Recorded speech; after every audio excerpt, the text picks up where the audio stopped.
Ward by J.C. McRae. A production by Parahuman Audio. Performed by a cast of fans and volunteers. Please visit parahumanaudio.com to learn more.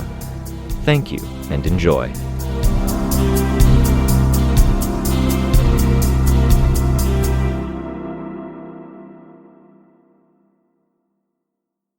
Word, Arc 13, Black, Interlude Z.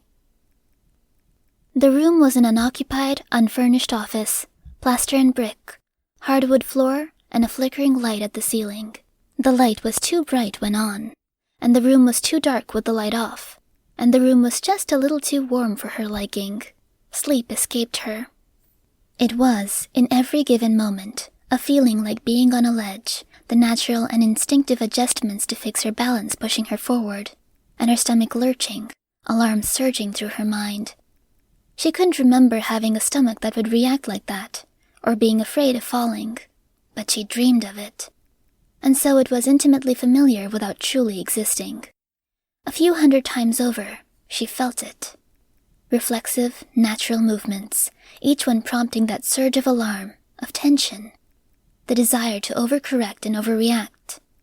The feelings washed over her like a wave, overlapping, combining, contradicting, dealing with it in every minute of the last 9 years. The faces of the dead had never quite left her. They drove that alarm home and made the analogy of the ledge a lie. There was no dream of holding a baby, but she'd heard it before, and she liked babies, so it kind of made sense. The feeling, a dozen times in a second, that she'd been holding a child and she'd let it slip and fall. That a whole, entire, precious life would be lost. That lurching, lost, horrible feeling came with every thread of herself that reached out. Extended to hooks and pulls, moved along the kinetic pad, rods and framing that connected the mechanical arm Rain had made her to one of her primary organs. He'd given her a gift by giving her these arms, because their movement felt like arms she'd dreamed of. She could feel fingertips drag along plastic laminate as she turned a page. She had brought her portfolio with her. Each picture was a story in a long and hard journey. The earliest ones had no sanity, no order, no choice of color, only long and narrow slashes of paint. When she hadn't even had the control to pick which paint to use, only the paint, the canvas, and enough emotion boiling inside her to drive her to attack the canvas with that paint, to tear at the canvas. Then, here, one picture. Vertical slashes on glass, photographed, because the glass wasn't canvas, but someone had wanted to preserve that image for her. Vertical because she'd struggled and fought so hard and long on that day that her inhumanly strong limbs had lost their last iota of strength. She had collapsed against the glass, tendrils slick from tearing open paint tubes, and she had slowly slumped down, dragging the paint down with her.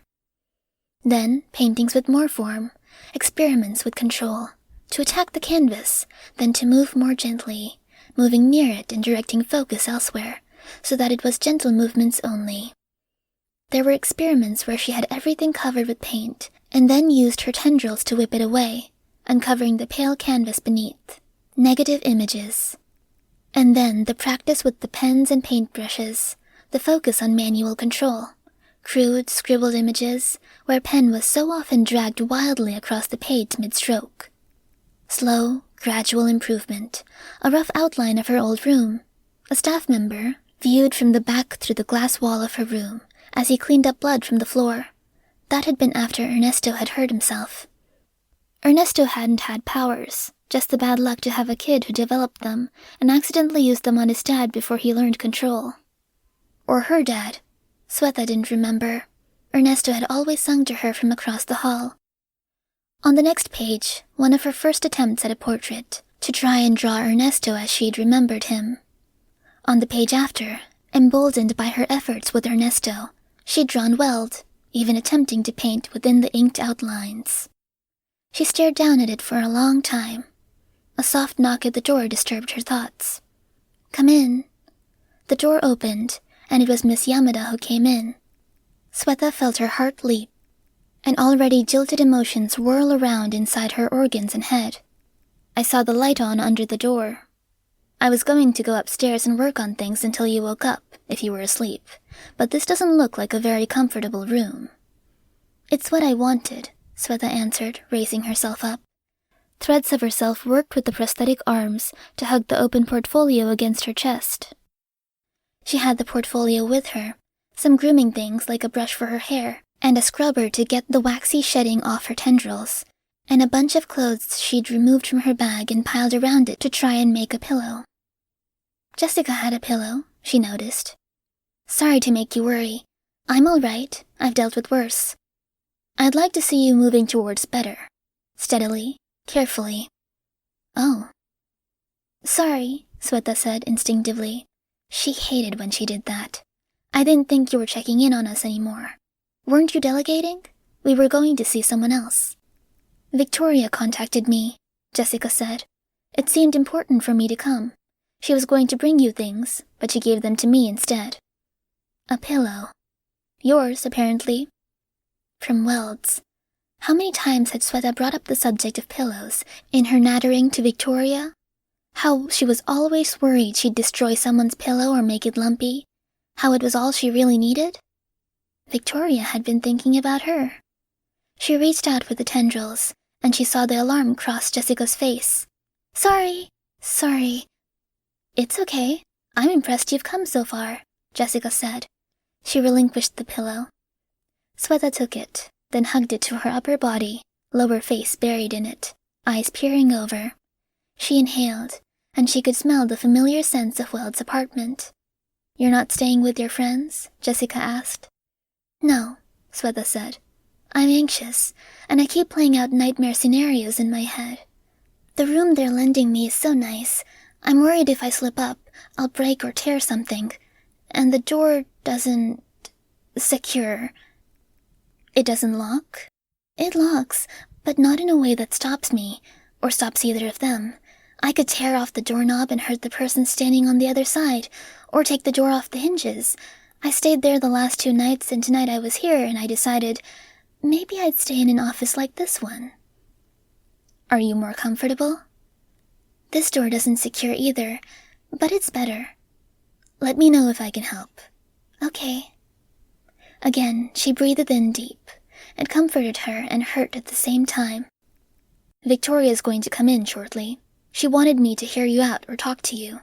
The way she puts it, she's worried she bullied or pressured you into this. She wanted me as the contradicting opinion, someone who knows you well enough to be gentle." "You're here to tell me it's a bad idea?" "I'm here to ask you why you think it's a good idea. Then we can talk about that. Do you want to get comfortable? I have more things Victoria gave me." "Oh, sorry. I'll take it off your hands." Jessica didn't flinch from the reaching tendrils this time. Sweta took the bag, setting the portfolio down. "I remember this," Jessica said. "Ernesto Ochoa?" The portfolio hadn't closed in the time since Sweta had been staring down at the page. Now it lay on the floor, open to Ernesto's sketch. Sweta nodded, solemn. She was glad the page had turned and that it wasn't still open to the image of Weld she'd been looking at. "You don't still blame yourself for him, do you? I remember, after he was transferred to another wing for care, you kept apologizing, over and over, even though you'd only ever offered him comforting words and kindness." "Isn't it okay if I did blame myself?" Sweta asked. The bag had other pieces of clothing, new articles that Victoria had apparently picked out on her own, probably earlier tonight. When Vic had offered to take Sweta shopping, Sweta had said that she'd rather hang back here and rest. Vicky had apparently gone shopping with her in mind regardless. "I think blame isn't healthy, as a rule." There was a stretchy, silky shirt that made Sweta think of Semiramis with its color scheme. Jade, gray, and cherry blossom pink. It was pretty cool. Not the kind of thing Sweta would have picked out on her own, but now it was apparently hers. Its addition in her tiny wardrobe begged her to find things that matched it. Sweta pulled a music player out of the bag that Victoria had sent. She pressed the button to turn it on and clicked through the songs. By the look of it, Victoria had asked Weld about what music she liked, then put it into the player. And art supplies. She had her own buried in among her stuff, but Victoria hadn't known that. It was a nice touch, and a clean, untainted notebook and paint set was inviting. Blame keeps you going, doesn't it? Ernesto needed to blame his wife for what happened to his child.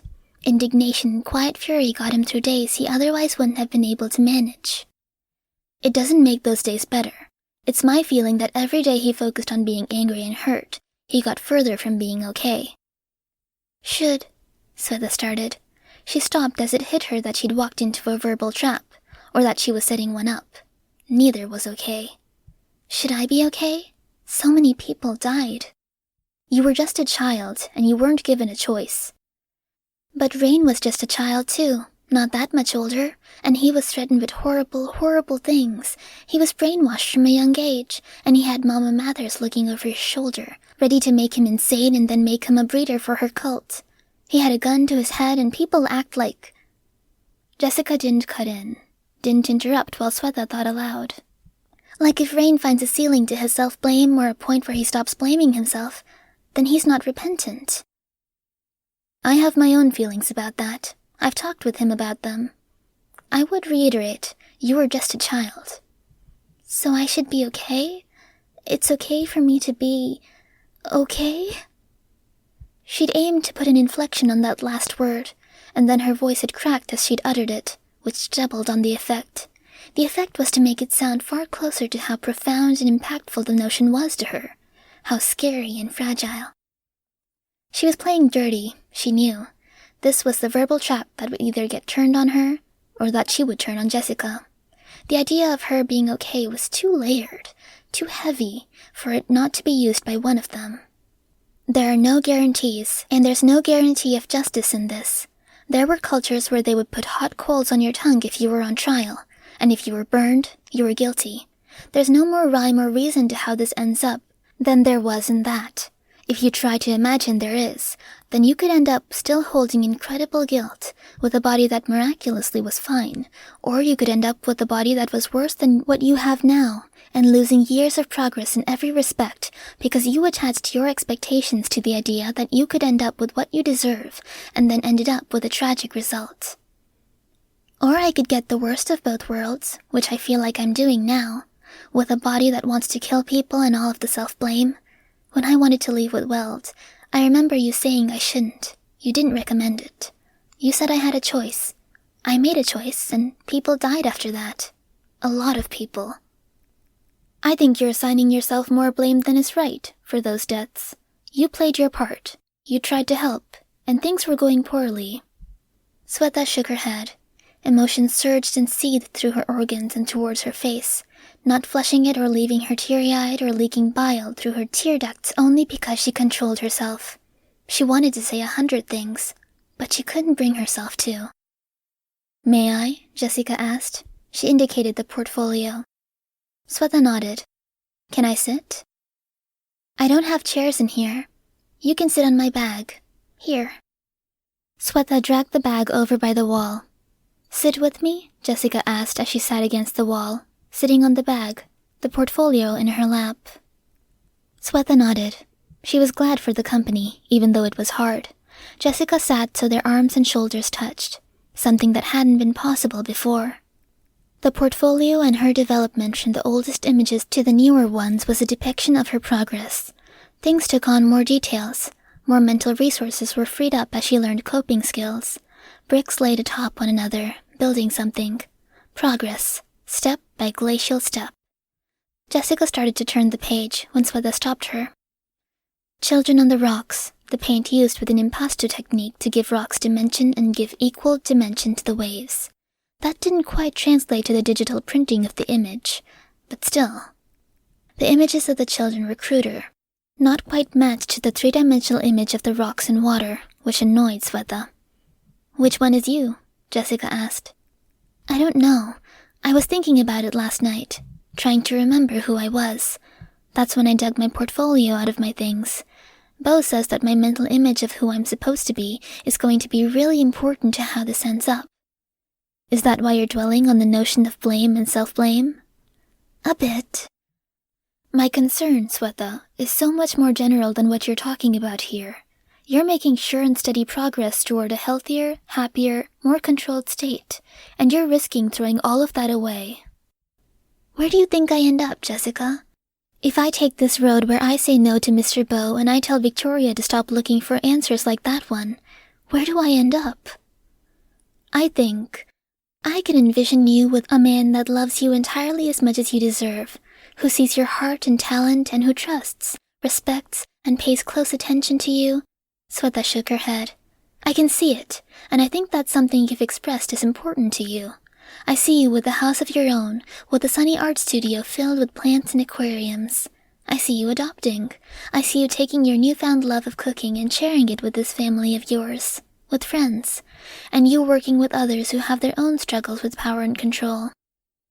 Sweta touched the page with the children on the rocks. What if I want more? What if you can't? Can you make peace with that? There are many people with disabilities or syndromes who have to learn to live with their own struggles. Chronic pain, a body that fights them, a lack of mobility.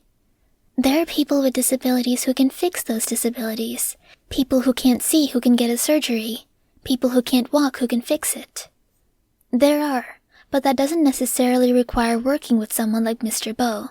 There's a vast, vast difference between a medical professional who has dedicated their lives to healing and a man like that, who has spent much of his time taking people apart and turning them into a product he can sell.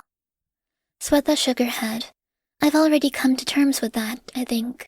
It doesn't take away or add to what he did, if I said yes or no. I still blame him, and I hate him for what he is. I'm impatient. She touched the shadowy silhouette of the child on the page.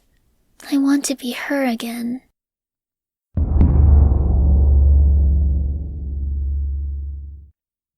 Ahasa, ium! Oyet! The black rocks by the shore were precarious. Where the waves crashed against stone, specks of water beaded the black stone, making it slick.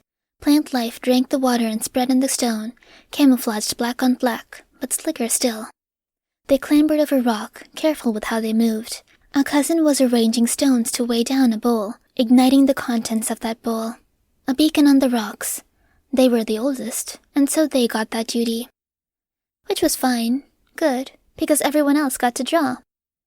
Orange clay mixed with crushed seashell as a binding agent, with oil and fat from the forever drowning, those sea creatures with sharp teeth that had the same general shape as people, except with legs bound together into tails. The mixture made for sticks that could be dragged across rock, leaving behind bright orange markings on black that would resist being washed off. The boats that came in would find it necessary, with clouds rolling in and the sky getting so dark so early. The craft out on the water were having to fight to get to shore, as the waves rose and fell. It didn't matter what they drew, only that they defined the rocks clearly, and that they moved carefully on the stone that was slick with salt water, seaweed, and slime. Some of the rock was as sharp as any glass the blower in the village made, and in the dim light they were hard to see.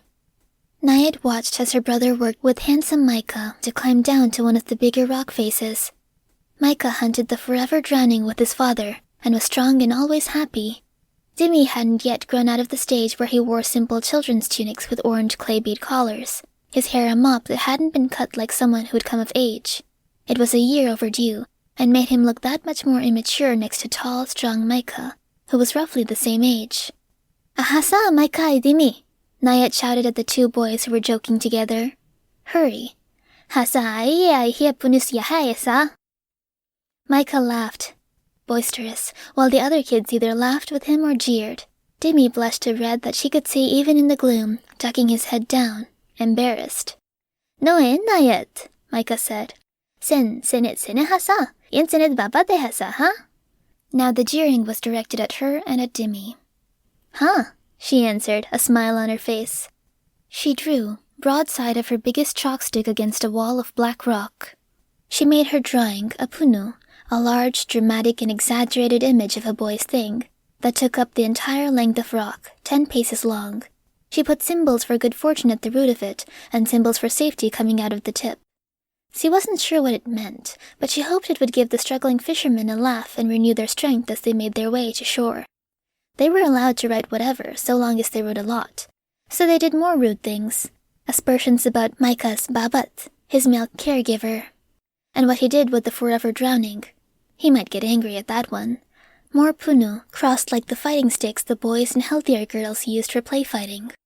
Thunder rumbled in the distance, As one, the gathered youth answered with roars and shouts of their own, as if they could beat back the thunder with a cry of their own. More seriously, they set to work, outlining rocks and adding more symbols and words. The sky was filled with energy, and energy filled most of the children. Dimmy wasn't one of them. Nayet's jab from earlier had him sour, and even Micah's good temper wasn't enough to rouse him from it. Sulking, Dimmy drew on his own. More creative swirls, fish, birds, ones associated with good fortune. That was probably why the older people in the village liked Dimmy so much. Nayet, netabra milana? Micah teased. Nayet wiggled, plucking at her top. Ma, Micah, ayen den silman. Micah only laughed at the aspersion. Worried about her big brother, Nayet glanced down at the rocks. He wasn't any angrier or more upset, even though he'd clearly heard. Not jealousy, not defensiveness over Micah. She used up the last of her chalk sticks and took more from the smaller children. They'd done enough now, but when the storm came they would be cooped up, listening to the drum of the water on the clay tile roofs. This would be their last chance, potentially for days, to stretch their arms and legs. The sky rumbled, and the children, joined by one adult who had reached the shore, shouted back. They weren't even done their responses when the sky rumbled again. The answering cries were strained, higher pitch, more force, because of course they had to be louder each time. When the third rumble came, Nayet and Micah simultaneously noticed that something was wrong. Neither of them joined the others. Another cry, a wail, was undercutting the raucous noise elsewhere. Dimmy had fallen, sliding on the rocks. Now he wasn't getting up. Micah, big and boisterous and brave, wasn't willing to climb down. Yet, Micah warned. But Nayet wasn't willing to leave her brother for the water to take. Rocks painted orange were easier to grip, resisting the rain, and so she focused on those. With the sky growing darker by the second, it was impossible to avoid the hidden blades, where black grass stuck out of the rock and sliced into finger, hand, and leg. Nicks, skin-deep cuts. Dimmy had no doubt cut himself once, then reacted in pain. And when he'd fallen, she saw, he'd slid against that surface with a dozen hidden blades. He'd been raked, cut deep enough in times that skin hung loose in places. Perhaps the only thing that had saved him was that he wore the child's tunic, a straight drop from clay collar to mid-thigh. Had he been dressed like Micah, his upper body would have been exposed and cut to shreds. Had he been dressed like her, it would have been back in midriff. As it was, only 3 or 4 long cuts marked his body. He was conscious, wide-eyed, lying in water that took on the color of his blood. When she grabbed him, he grabbed her back. That strength wouldn't last long, and when it went, her grip alone wouldn't be enough to get him from the water's edge to higher ground. The two of them fought, with Dimmy using ruined arms and legs to help when he could, every motion trembling. Her own limbs screamed at her with the countless cuts. Why had he come down this side? It faced a part of the shore few boats were likely to use. Was it her fault? Because she talked about how he and Micah would have time to play with each other later? Already, Dimmy was delirious, more focused on the broken bead at one corner of his tunic's collar than he was on anything else. Micah waited, belly down on the painted rocks, reaching down to grab Dimmy. Dimmy grabbed onto her, gripping her with a startling strength. "Ya, Sasa," Dimmy whispered. "Yet," Micah said, face pale. "Ahasa," she answered, ignoring Dimmy, focusing on Micah. "Aha!" It was Micah who carried Dimmy, who took Nayet's urging and left her behind so he could get Dimmy help sooner. Exhaustion overtook her as she'd restrained every muscle in her body from toe to tongue to get Dimmy to safer ground, and now that the battle shock she leaned on to save Dimmy was leaking away, her countless wounds were making themselves felt. Bruises and cuts. Younger children supported her as she trudged up the hill to her home, dreading what she would find. Their parents were ready to take care of Dimmy and to bring Nayet indoors. Despite the storm that was surrounding their home, families banded together to give what they had to bandage and treat the wounds. Cuts on the rocks were bad, but there was something that could be managed. Normally managed. The storm was as bad as any they'd faced in Dimmy's lifetime. The temperature dropped until the healthiest of them was chattering at the tooth, and Nayet was drained. Dimmy drained further still. When bandages were peeled away, the skin around them was red, inflamed. Strength and vitality continued to bleed out of the wounds. Exhaustion claimed everyone, as water rose high enough to take the boats and the houses closest to the water, the clayworkers' lodge was taken, and because so many had already moved in with neighbors, Demi's family was the one to take the claymaker's family in, crowding in shoulder to shoulder to wait out the storm. In the midst of it, in the middle of the night, 3 kinds of death came for them. One lurched, a giant with crude features, no doubt a bludgeoning death. Another prowled, 6-limbed, each limb narrower than Demi's arm, and Demi had shed weight seemingly by the second since his injuries. The last was the scariest of them. A woman with features like nothing any of them had seen before, gleaming and clicking in time, like a music stripped of joy. Interlocking pieces wove in and out of each other, like fibers for a tunic, toothed like a saw with teeth meshing. Ever-changing, parts shuffling and turning in time with the ticks of the joyless music, an endless, inevitable kind of rapping, like a man striking the same part of a drum every beat for all eternity. Where a bludgeoning death was something that children could understand, and a prowling death made all the sense in the world, this woman promised a different kind of death, a transformative death. The same marking adorned all 3 of them, a tilted cup etched in black. So, the woman with gleaming parts addressed them from the clay tile walkway between huts. Asher shiet sinet, atol pava, let dayon, ye ezoya. A proclamation, a promise. Give us your young with no future, the doomed, the sick, the lost. You won't see them again, but they may live. She said other things, but neither Demi nor Nayet heard. They resisted faintly as their parents wrapped them in blankets, then took them out into the pouring rain. The shock of cold water and the colder touch of the ever-transforming death was enough to rob the sick children of their hearing, as their parents said their last words. 3 deaths carried them past the thresholds.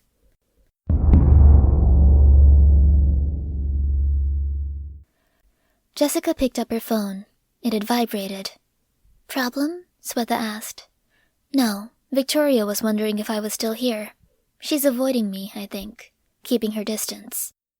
Swetha wasn't sure what to say about that. "I'm going to go. It's late enough I should sleep, and it seems you've come to a decision. Please do call if you need anything. I'm not practicing." "You could have fooled me," Swetha answered. Then she caught herself. "Sorry, it's late." "It's okay. Yes. I'm making a special exception here. While I'm not practicing, I can pull strings and ask for favors. I also do want to hear from you, however this goes. If you need me, I will come." Oh, those were horrible words to hear. Ominous ones. The only way Swetha would need Jessica was if things went terribly wrong. Or even a little wrong. Jessica stood, getting her things. "Jessica?" Swetha asked. "Yes?" "Mr. Bo was telling me that, for what he does, how I end up is going to be a combination of his skill, my old self, and, it helps to have things to splice in. He's asking for tissue or blood samples from people I would like to model my eventual self after. We were thinking, we would collect a series of samples from people very close to me, people important to me, and that would be a little bit of who I eventually became, if everything went right. It would only be like 2% of my eventual body, and it wouldn't affect my face or my brain or, anything." Jessica didn't look surprised at the request. "Victoria mentioned that." Swetha spoke up, rushed, hurried. "I'm sorry, but could you be one of those people, for me?" She hated herself for asking, for forcing Jessica to give a harder answer. "I don't think I could or should. I'm sorry. I feel like if I did, I wouldn't be able to help you after." "It's okay. I understand," Swetha said, even though she did feel hurt and she didn't wholly understand. "I'm leaving behind my caseload, but I'll make a special exception for you going forward. If you need me, I will be here for you." "Thank you," Swetha said, quiet. "I appreciate that." "Good luck," Miss Yamada told her.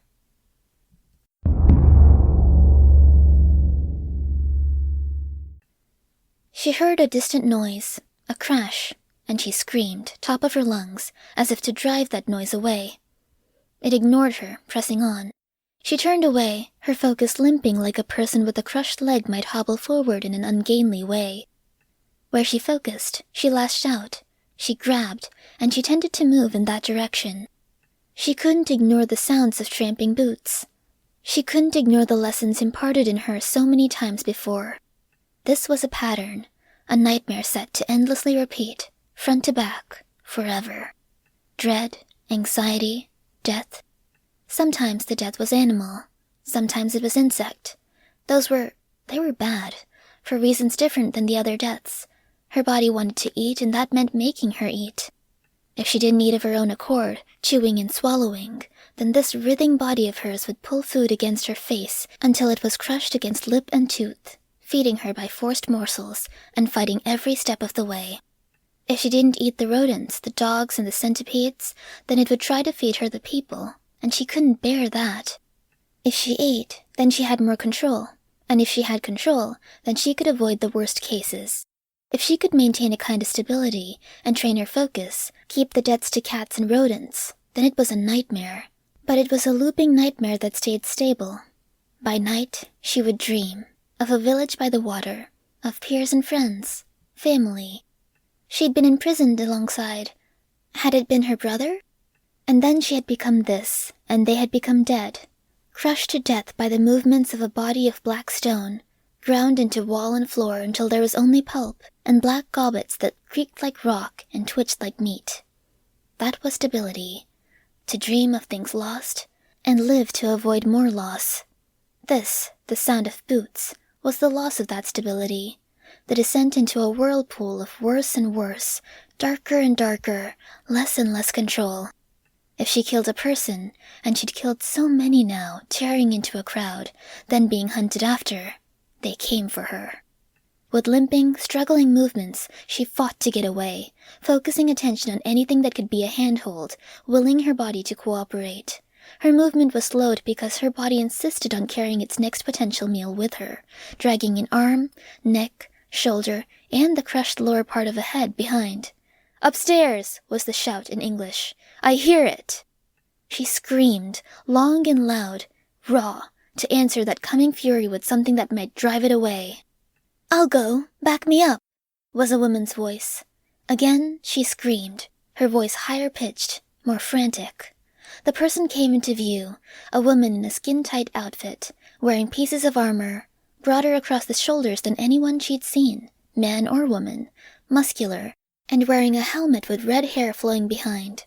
She attacked by instinct, gripping, roping, choking. "Come here," the woman said, gripping tendrils and hauling her in closer. "Finally got you."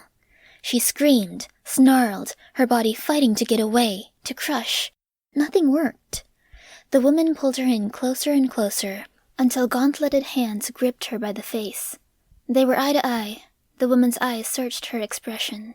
In answer, she only trembled, tendrils continuing to lash out.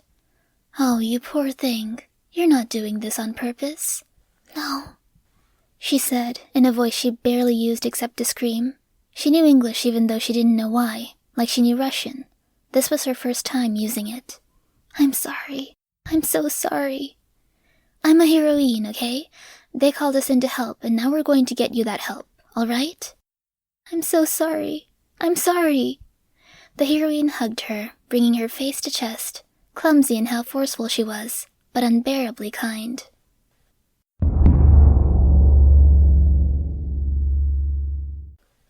Victoria hugged her almost immediately after coming in the door. "You got everything I sent?" Swetha nodded. "Pillow, the shirt. I gave you several shirts, and now I'm really curious which one you like enough to call the shirt." Swetha allowed herself a chuckle. She broke the hug and turned, reaching for and picking up the shirt with jade and gray and light pink as boldly outlined cloud and animal shapes. "Aha," Victoria said. She smiled. It was good to see her smile. She looked tired. "How are things? I'm a little out of the loop." "Things are manageable." There was a triple hit of releases, copies of messages from an online inter-team message service, like the chat room you guys used to talk outside of therapy. They weren't flattering. But Dragon pulled a retroactive overhaul of the look and style for the message system, and we were able to respond by saying, "No, this is what our messages look like. Someone made that up." It happened in like 15 seconds with 5 or 6 of us responding. So it's really positive. It means people are second-guessing things, being critical of what they read. That's really good. The downside is we're expecting them to drop something a lot heavier. It's been a few days of quiet since we uncovered it all. Then this. And we don't think they're going to leave it at this. Sweta nodded. Scary. It is, but how are you? Are you managing? Are you comfortable? I can't completely relax, Sweta admitted. I worry an employee is going to come through the door, and it'll take too long for me to pull myself together. Let's do something about that, then. I can think of a few options. Like? What if we used our tech to drop you into another world? Somewhere sunny where you can swim. Forget everything. Seems lonely, Sweta said. Might be, Victoria said. We could also, if you're willing, use one of the empty cells. Sweta's immediate reaction was an instinctive jerk back. Then, as she thought on it, she relaxed some. She'd had bad dreams about being imprisoned, surrounded by nightmares. She'd found some catharsis and fresh horror in revisiting that field of nightmares organized into small boxes, cauldron cells, where she had once been kept. It was the very first time, and only time, she'd really validated that her dreams had any foundation in reality. That might be better. Are you feeling out of control? I feel like if I don't make sure absolutely nothing can go wrong, it will go wrong. And it might go wrong no matter what. Miss Yamada thinks it will go wrong. Victoria made a face. Yeah, Sweta said. She wishes me luck, but she won't say I should, and she was very careful to say if I need her, or when I need her, I can ask for her. Was I wrong to send her? Sweta shook her head. Maybe it's selfish, but I wanted to make sure I wasn't steamrolling you, that I picked the best person I could think of who could argue against my idea. It was good. It was fine. I was glad to see her and to talk for... Sweta said, pausing. What time is it? 5 a.m, about. For hours, Sweta said. It's really 5? Yep. What the hell are you doing up at 5, you moron? Keeping you company. Expecting you wouldn't be sleeping, and figuring I could go over notes and work on stuff in a safer place if you were asleep. But mostly figuring you wouldn't be getting much sleep. Sweta shook her head. Do you want food? I can get food. Or anything you want. I want... It might sound weird, but that idea about going into a cell, where I can let my hair down, before people wake up and employees come in? Okay, Victoria said. Get your stuff, and let's go. Victoria helped grab things, carrying the pillow and the portfolio, while Sweta brought the bag with clothes and other hygiene things. They passed through the hallway, and Victoria was fatigued enough she got one of the passwords slightly wrong. Into the bunker. Down the side path to the prison. Who do you want for company? Victoria asked. Put me close to Bo? It took a minute to negotiate with the guards, ensure everything was okay. Then she locked herself in, ensuring she had her phone secured where she couldn't damage it.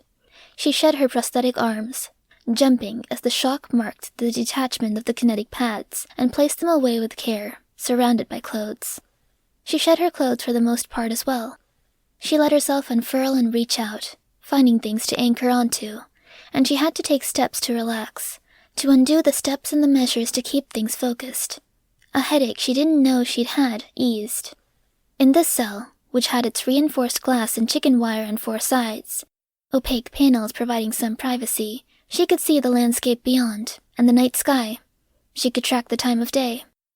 Her portfolio she opened, pulling apart the rings that bound the pages together, and she let the pages scatter, decorating her cell with art and memories, personality and meaning. Only then did she look past the glass at Mr. Bo, who was her neighbor.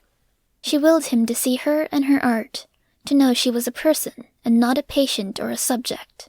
She hoped that small measure would make a difference, if a difference was needed. But her art was her own measure for sanity. Her music she put on at a low enough volume it shouldn't bother the others. This would do. It would allow her to manage, for as long as this ended up needing. For as long as she had her art, her music, and the ability to create, she could stay sane. She was locked up, and locked up was safe, whether it was in a hospital room, in a cage of Weld's own body, her prosthetic body, or a cell. Nothing could spiral down and out, getting worse and darker. Something clinked at the door. Sweta turned to look. A vial with a plastic stopper, then another, all dropped into the slot in the door where file folders normally rested flush against the glass, all crimson. She drew close enough to look. Antares, Swansong, Precipice, K. Armstrong. Swansong and Precipice said you hadn't asked, but they thought they'd offer. We didn't ask Lookout, but you know she'd say yes. Tristan said he really doesn't like getting his blood drawn, so he won't go out to do it until he's asked. It's really kind, Sweta said, blinking hard. Armstrong did? He did. And the others, I don't even know. People are so kind, but you're allowed to say no. If you have reasons, aesthetic or because of power interactions, cluster. I thought of you and Miss Yamada because I thought you were the people who I'd like to make a kind of unofficial family. I wouldn't have dared to ask Mr. Armstrong, but I'm really glad and really touched. Victoria nodded. Sweta was misty-eyed and remained where she was, looking at the vials, as Victoria found a position sitting down, leaning against the door. Sweta found her own position there, a foot or so from her friend, meeting her eyes. She hadn't expected or counted on the company, but it meant a lot. The blood for the procedure with Bo, too. She got her fresh new art supplies, held it where Victoria could sit and watch her with her head leaning against the glass, and she started drawing.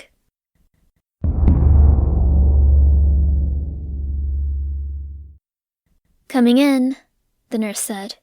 She wore the bodysuit, with its overlarge head and reinforced neck, a spacesuit in a normal atmosphere, reinforced 3 times over. Sweta concentrated, focusing on the steps. Visual images of bricks, every second as something that mattered, another brick on a wall, that wall a part of a larger construction, that large construction being art. Something she crystallized in her own mind's eye, elaborated on, refined to the precise detail. Another trick was word games, switching from Russian to English. When she played, she had a board in her head, like the game with letter tiles on a grid. She alternated from English to Russian, matching by sounds rather than by letter, and tried to build it into something elaborate that she held in her head. When she felt like she was in a good place, level and calm, she opened her eyes, looked at the nurse. Ready? Yes, ma'am, Sweta answered. If she snapped, let her control slip. If she sent one tendril the wrong way, then that might be the end of this experiment. Not too tight, the nurse told her, while extending an arm. Tendrils reached for and found the arm, and, with care, she brought herself closer. The nurse carried her out into the hallway. The space had been evacuated, except for another employee who was in the spacesuit. The freedom was exhilarating, and the exhilaration was enough to make her anxious. A tendril batted against the nurse's helmet, which made her stop in her tracks. I'm okay, Sweta said. Sorry. This was a judgment call. The nurse could easily decide to turn back and carry her to her room. Instead, the woman carried her forward, into a rec room, with television and computers. Sweta thought what she was looking at was 10 or 15 people sprawled across the couch, an arm thrown over here, a leg thrown over there, head resting against backrest, another dangling near the floor. All in the same dull, gray sweat clothes, all with the same blonde hair, cropped short except in one case, where it grew long. Except they were one person. A computer was positioned next to the couch, and hands worked, struggled to coordinate to operate the keys. Each key had a hole in it where joysticks could be screwed in. Pull to push down. They typed with effort. That's my computer, Sweta said. The typing stopped. I mean, it's the one I use, but I guess you're one of the other 2 people I share it with, Sweta said. She pulled herself to the computer stand and wrapped herself around the stand, resting her chin on top of the monitor.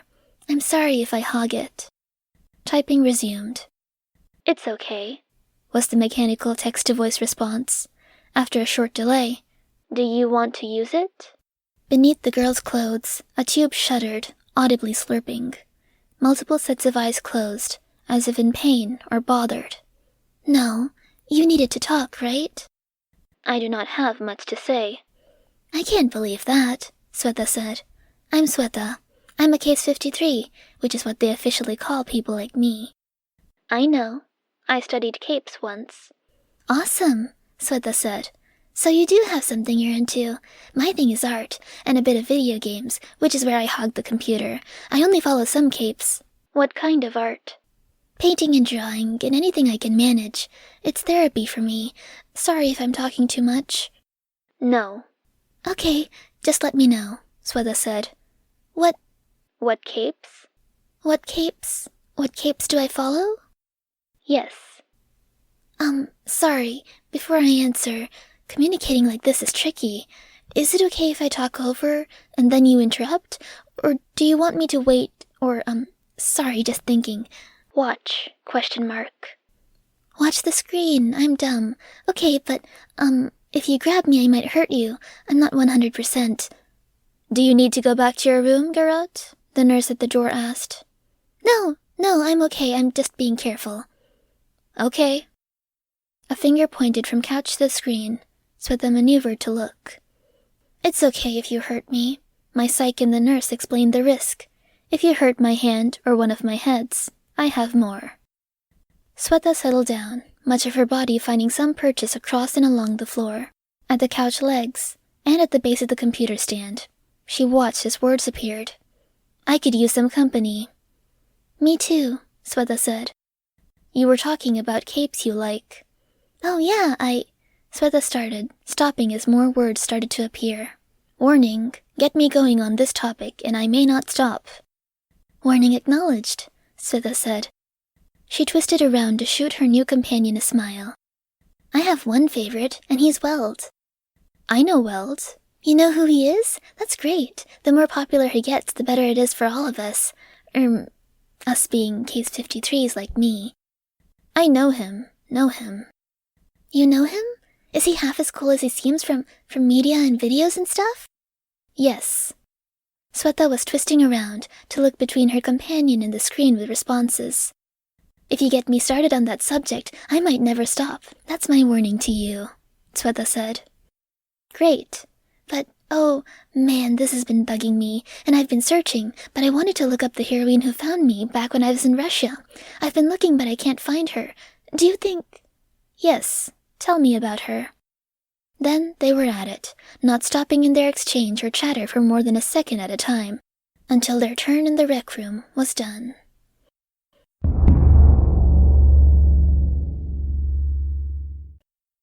This is going to be a multi-step procedure. My planned approach will be to knit together your tendrils, 3 at a time. Once that's done, I want to fray the edges, make them serrated. Then we knit them together. Swetha nodded. Mr. Bo drew on the wall of his cell an erasable marker. It's like a zipper. With this, we can create a general framework, outline proportions, and from there we add mass, fill it in. Inside out, bone, organ, muscle, nervous tissue, skin. It's possible this will require multiple procedures over weeks. Misleading, Effervescent murmured. What? Mr. Bo asked. You were there when they attacked us. Arrested you, for very good reason, Effervescent said. You're fibbing about the weeks. It may require multiple procedures. That's true, Effervescent said. Spanning days or weeks. Less true. Don't jerk us around, Mr. Bo, Victoria said. The man drew in breath through his teeth. A couple of days or sessions? Victoria asked. More likely. There we go, Effervescent said. Mr. Bo frowned. I don't know how your power will interact with this. It's my experience that powers tend to find a way. When I was in Boston, there was a group that mutilated themselves to try to force their powers to travel in these alternate paths. It worked. They were strong. Swetha looked at Victoria. Victoria's power had found a way, wrapping its force field around the new body, then holding that shape after. How do we work with that? Victoria asked. I think the best way is to give the power away. It might mean you're not perfectly 100% an ordinary girl, but it might also mean that when your power does try to find a way, it doesn't find that way by tearing your new body apart. Mr. Bo drew on the cell wall, a hand with a hole in it, a line snaking out like a tongue from a mouth. I don't want to be hollow, Swetha said. There are other options. Okay, Swetha said. I feel like we've glossed over the surgery and the timetable, Victoria said. Can we walk it back a bit? Was that glossing intentional? No, Mr. Bow said. I don't get the weird manipulation feeling from that response, Effervescent said. Thank you, Victoria said. Timetable? Surgery? How? I make needles, Mr. Bow said. He ran his finger along his arm, and a needle slid out of it, a foot long, and, as it disconnected from the flesh, bulbous at the tip. I can place what I need at the head, and it will disseminate into the patient. That way I can splice in traits I want, what the patient wants, Victoria said, stern. He wasn't being duplicitous, Effervescent said. Just sketchy, Victoria muttered. Go on. Some of this, if I use the right pins, and I do plan to, is going to tap into the patient's self-image.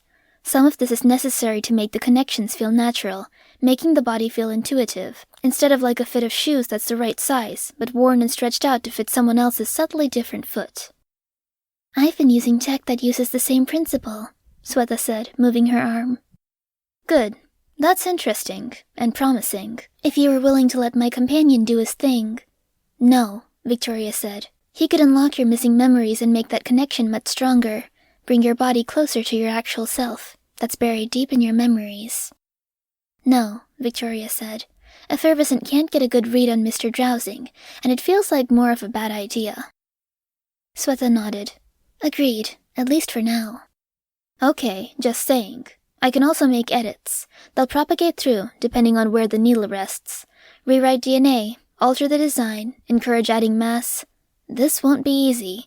I'm going to add mass and it's going to look very wrong, even frightening, because of how far it deviates from who you are and what you want. Tearing down or replacing is a lot easier than building. Okay, Swetha answered. This will be ugly.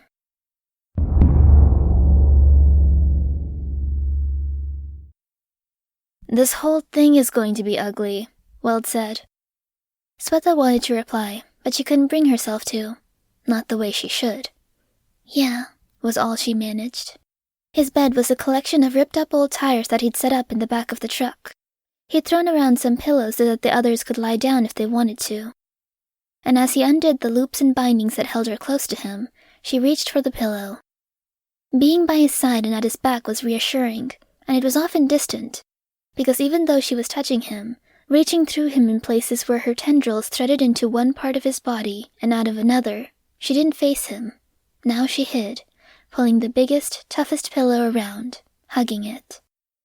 In the background, the chatter of the other irregulars could be heard. Outside the truck, they talked and made late meals. Do you want the ball? He asked, picking up the reinforced hamster ball. Not just yet. Is that okay? Perfectly okay, he said, easing down and lying across the bedding. His fingertips hit the side of the truck as he dropped his arm, producing a percussive bang. Do you want me to get lost? She asked. I'd understand if you wanted your room to yourself. We've got 37 irregulars now. It's a lot. Yeah, he said. He didn't raise his head, instead staring up at the ceiling. Talking to some of the other groups about allying. It could bring us up to 45. 48. We're estimating about 90, 95 in total, that are still alive right now. We could double that number if we included people like the ones you talked about from the asylum. Maybe, she said. He was referring to the victims of powers, people like Victoria, or Ernesto, or Colony, or Mick the Tick. I don't think the others would go for it. So many different factions, so many politics. You're maybe one of 4 people who get it, who I can talk to without stressing out. I'm glad, she said, her voice small. Thank you for having my back, in more ways than the one. Huh, she said, dropping her eyes. She hated it and loved it at the same time. Hey, Weld said. Hand, high five or fist bump, but don't leave me hanging. He was lying on the bed, arm extended above him, hand out and distorted, so the upper half resembled a fist, and the lower half had the palm. 3 tendrils slapped across his palm. A bunch hit the fist a second later. 2 remained attached, as he kept his hand up there, holding on. I'm not good at this leadership thing, he said. I don't believe that for a second. I screwed up in about 15 seconds when talking to my first team back in Brockton Bay. I'm not sure I'm doing better here." "You inspire," she told him. "You inspire me. You inspire all of them." Inspiring isn't the same as leading. You lead just fine. People love and respect you. We trust you. You don't love and trust and respect yourself enough. Do any of us truly love ourselves, our tooth and nail faction aside? The group had banded together in the eastern United States and celebrated their Case 53 nature. To an extent, they celebrated it at the expense of non-Case 53s. Their recruitment had come with stern rules. "I like us," she said. And it was so close to saying what she wanted to say that she felt a little dizzy. Small vital organs pumped and beat behind and beneath her, like a trail of thudding hearts. "I like us too," he said. His voice dropped. "But I don't like me." Those thudding hearts shriveled, bile churned inside her, and despair threatened to consume her brain, insofar as she had an actual thinking organ.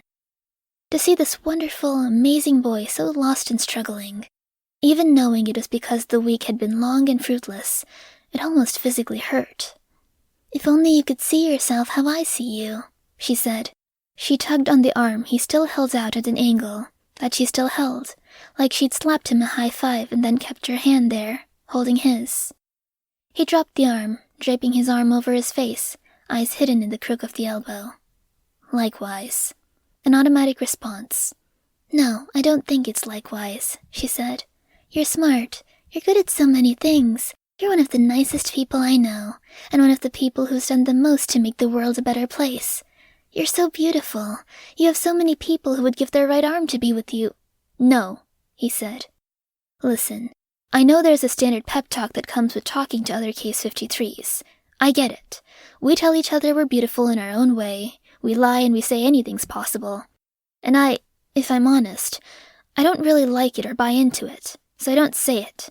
But I won't say anything if someone else says it. But you don't need to give me the patter." "It's not patter. Weld." He pulled his hand away from where she held it, letting it fall alongside his body and leg. "Weld," she said, raising herself up and over him. Again that trail of almost hearts pumped within the curtain of tendrils. "Speaking as the girl who was sort of in your bed."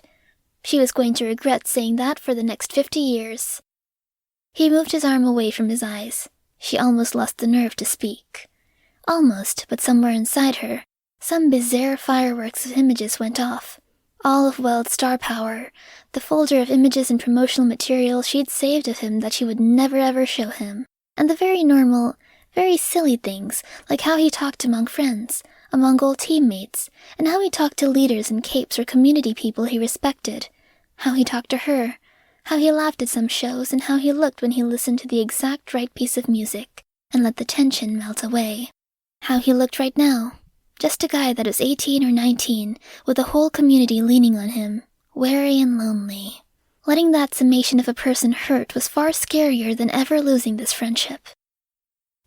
"As the girl who is kind of in your bed right now, if I could kiss you, I don't think I would ever stop. You're beautiful and handsome and sexy, and I would stake my life on the fact that there are thousands, tens of thousands of girls out there who would die happy if you would love them and let them love you. If you let them see the you that is kind to children and who stands up to bullies. If you let them see the you that listens to anti-music and laughs so hard, or the you that looks so happy when another Case 53 has an achievement or hits a personal milestone." "You're not so bad yourself, you know," he told her. "Not many people could say all that, so well or so convincingly." "I can say it because I mean it, and if there's anything I want to come from our friendship, or my embarrassing myself like this, I want you to believe it too, okay? I want you to get to where you find a girl, and you believe everything I just said." He reached out, and her tendrils snapped to his arm. Impulsively, she brought her face close to his, and she kissed him. Then she pulled away. She reached for music she knew he liked, and put it on. "What are you doing?" "I'm running away," she said, "because I'm so embarrassed I can't think straight. Hamster ball for me. I'm going to roll out into the nearest ditch and bury myself." "Don't. Stay." "I can't. I shouldn't. I don't know. I'm sorry," she said. Her feelings and thoughts were all fireworks, still, but now there were explosions of doubt, and a chasing shadow of blood, past and future. If I want anything from this, I want you to get to where you don't feel you have to run, and where you don't feel like you have to apologize. The music swelled. Good choice, he said. Don't be gone too long or I'll worry. Hamster ball. Lid on but ajar. Drawer opened. Lid screwed in. This one had pegs she could use to propel herself. She went out the open door. The other trucks and vehicles were crowded around. One of the Case 53s was acting as a television, projecting signals onto the side of a truck. She fled from all of them, the surge of positive emotion giving way to doubts and anxieties. She wouldn't have been able to forgive herself if she hadn't said anything, and she couldn't forgive herself now that she had. There wasn't any good ditch nearby, so she propelled herself in the direction of the woods, stopping at the tree line. She stopped to ponder the mechanics of trying to bury herself alive inside her hamster ball, dismissed it as a silly idea, and spent long minutes stewing inside her own mire of thoughts instead. Footsteps trudged through grass, prompting her to turn around. Hi. She injected false positivity into her voice. Hey, Egg. Can I pick you up? Yep, come on, cheek cheek. He made a face, but he politely obeyed, holding the ball close to one of his cheeks so she could fox kiss it through the hard plastic, then turned his other cheek. It had started with one of the others doing it, one of the Case 53s from Europe. A boy had kissed Egg. To get Egg to relax about it, more of the irregulars had started doing it. That it included some girls seemed to motivate Egg. How's our seniorest junior member doing? She asked. I'm happy. I never thought life could be this good. I'm so glad, she said, her spirits lifting some from where they'd been. It's a temporary kind of good, but it's good. Are you okay? Are you good? I'm feeling very full of complicated. Sitting in a ball in the woods, edge of the woods, doing nothing but getting ticks and mites and fleas all over you, crawling in through the air holes. Ew, no, ick. No, he said. He held her up, moved his flashlight against the orb, illuminating everything and creating stars behind her eyes, and searched the interior. One ant. Great. Company. There was laughter from one of the groups by the trucks. Weld had left the truck and was probably looking for her or something. She felt 5 different kinds of humiliated and awful. Sitting in the woods in the dark with an ant to keep you company. And you. And me, Egg said. He smiled. Just thinking, she said. She watched as the smile fell from Egg's face. What? I was talking with some of the guys. I think it was yesterday. You know, I'm the oldest of the under-16s. The older irregulars found the ones we're calling the Cloak 2 days ago. Mantellum. Yeah, and it sounds like as soon as we have a good window or opportunity to go after Cauldron, we can. She nodded. We were talking about who's going, and it sounds like I am. The other junior irregulars aren't. Whippersnapper and those guys. Yes, she said. She talked about it with Weld. They wanted answers, and they were asking questions, making sure we were all on the same page. We have 30-ish people, 37, and 6 or 7 groups or cliques inside this. We might have more depending on who we recruit. She nodded. About the only thing most of us can agree on is we want justice. I know you've talked about how bloody and horrible it was when you were dropped off near Karelia Lake, before Wheeled Maiden from the guild had rescued her and taken her to the asylum. Yeah, she said, feeling diminished, aware of the darkness, the cold, and how close those mangled bodies were to her, as if Egg could take 2 steps forward, taking her those 2 steps back, and place her right in the midst of that bloody scene where she carried around a part of a mangled body for hours before convincing her body to let her go. That carnage and death followed her always. I know how angry you really are, Egg said. Yeah, she said. I was, but I've calmed down. I've realized that I don't like the blood or violence. It gets to me. Thanks to Weld, in part, for helping me get my head around it all. Not everyone has calmed down. Some are angrier now than they used to be. Some of those people are wondering, did you end up talking to Weld? You were with us and you were saying we should back down, not bother him while he was stressed, and you'd find a time to bring it up. The idea of talking to him about that and breaking his heart shook her. She wasn't even sure how she would. She wasn't sure how she wouldn't, or how things would go if she didn't. I had a conversation with him. Do we need to worry? I'm not the person to do this, I think. I paint, I draw, I try to be moral support, and an extra set of eyes to watch over him if we're in a situation he needs it. Do we need to worry? Egg asked, and his tone was fiercer, more dangerous. What did that even mean? Would he hurt Weld? What happened if she said yes? They'd hurt Weld? Pressure him? Depose him as leader? What happened if she said no? They would go on doing what they were doing. And maybe there was a chance she and Weld would convince them that there was a better way, like Weld had convinced her. No, she said, but don't pressure him. And if he says anything on the subject, try to hear him out. Be fair to him. You outnumber him. We outnumber him. You do, so be fair to him. I'll tell the others to play nice, Egg said. Do you want me to put you down? Please, she said, not 100% sure what Egg meant with the first part. She didn't want division among the only family she knew, and she definitely didn't want to be the cause of it. Egg laid her ball down in the grass, and she turned her focus to ushering the ant out through the air hole. It was 15 minutes before Weld was pointed her way. 15 minutes of sitting in the dark, thinking. Keep me company? He asked, and his question cut through all plans and fortitude she had directed in her head. Gladly, she said. Sorry I'm such a dork. No, don't apologize, he said. With one short exchange of words and the distraction of talk, she let herself forget what she'd intended to say about Egg and the more bloodthirsty members of the Irregulars, and wholly convince herself that this wasn't that big a thing. There were too many nice people, and too many people who she couldn't picture being that angry or upset. After all, a fair few belonged to the tooth-and-nail contingent. And they were pro-irregular. How could they want revenge or violence? Weld was enough of a personality, and had a good enough heart to sway the handful of real malcontents, right? He had to be. She was bloodier than all of them put together, and he'd changed her. Her mind was cleared by the end of an exceedingly awkward night of hanging out with Weld and Gentle Giant, pretending nothing had happened, her heart cleared by seeing Weld happier and more lively, in a way she hadn't seen in weeks. If nothing else, he'd been flattered, and she'd made a change for the good. The only trace of the conversation with Egg was a lingering feeling of something left unresolved. A deadline missed.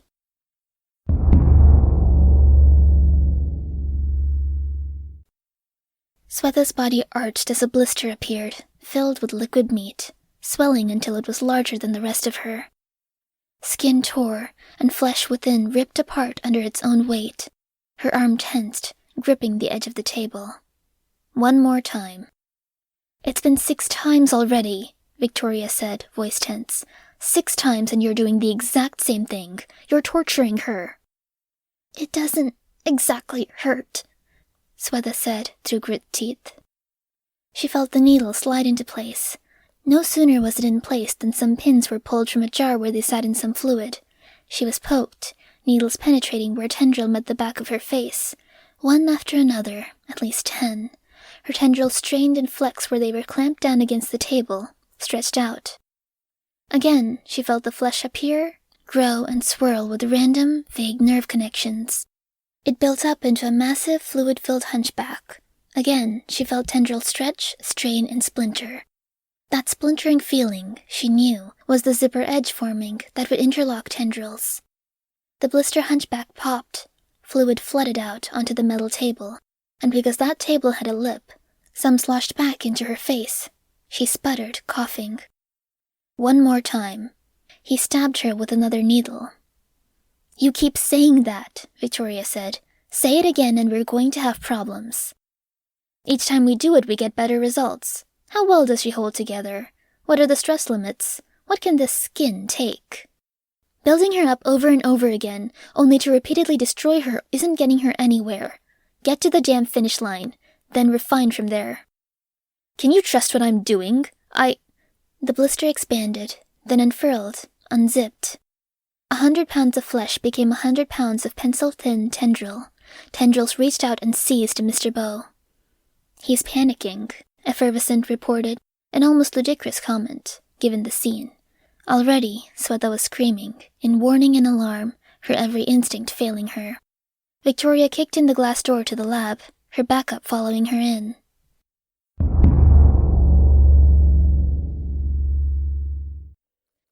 Swetha hung back, staring at the sea of reaching hands and arms, of faces. She thought of Victoria. There were too many similarities, as if she could take Victoria's silhouette, hold it up against the scene, and find a perfect match somewhere. It helped that this was so vast. Weld had been torn apart, as far as she could tell. Her fucked-up body had been burned. Now it glistened with the blood of the woman who had been responsible for all of this. The man with golden hair, beard, and skin was here. The end of the world. Egg had painted a picture where the irregulars were ready for revenge. He'd led her to believe it wasn't as bloodthirsty a desire as it had been, or she'd wanted to believe that. She, in turn, had heard what Egg said and convinced herself it wasn't that bad, that it would hurt more than it helped. That, with a looming deadline, at the very least. Weld would question Dr. Mother, and there would be 1,000 answers to get. By the end of that, when it was time for the revenge, for blood, she and Weld could temper it. And sure, it was humane. She had been genuinely shocked to find out that it was as bad as it was. Now, Weld might be dead or dying. Most of the others were dead, and all was lost. They didn't have names or know where they came from, so they might visit home. She saw a garden of flesh that seemed to reach as far in either direction as she could see. In the largest part of a large complex, she saw reaching hands, legs, overlapping parts, heads, and hair both short and long. And she kind of understood what they were up against, how rooted it was in what they were and what they'd been dealing with. A part of her fleetingly wondered if answers like she and Weld had sought and needed were even possible. If it would have been better to be on the other side. Too late now. Too painful to even consider.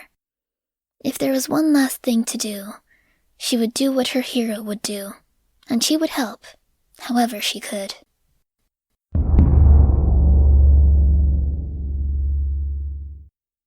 The last pin was removed, dropped into a metal pan. Mr. Bow backed away, his arms and hands bandaged from when things had gone wrong in the last session. Swetha drew in a deep breath, no longer concerned that it would make the pins dig in or poke the wrong thing.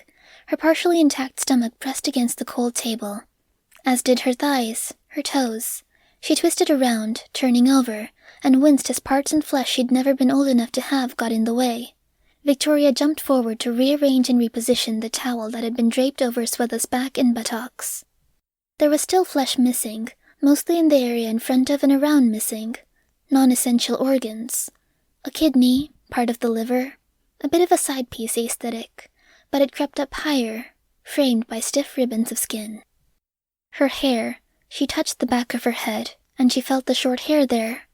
In her power, she reached out, willed it, and her arm unzipped 24 times between fingertip and elbow, unfurling and extending. Tendrils reached out, far thicker but flatter, with saw teeth at the edges. It zipped back up to normal a second later, with only a sharp smack at the back of her hand as one flat tendril was pulled in too fast. Then, tears welling in her eyes, she allowed herself to relax, to let down her guard and be vulnerable in a way she hadn't done for Weld, around anyone, in all the years she could remember existing and all the vague years of her childhood she dreamed of. Nobody died as a consequence.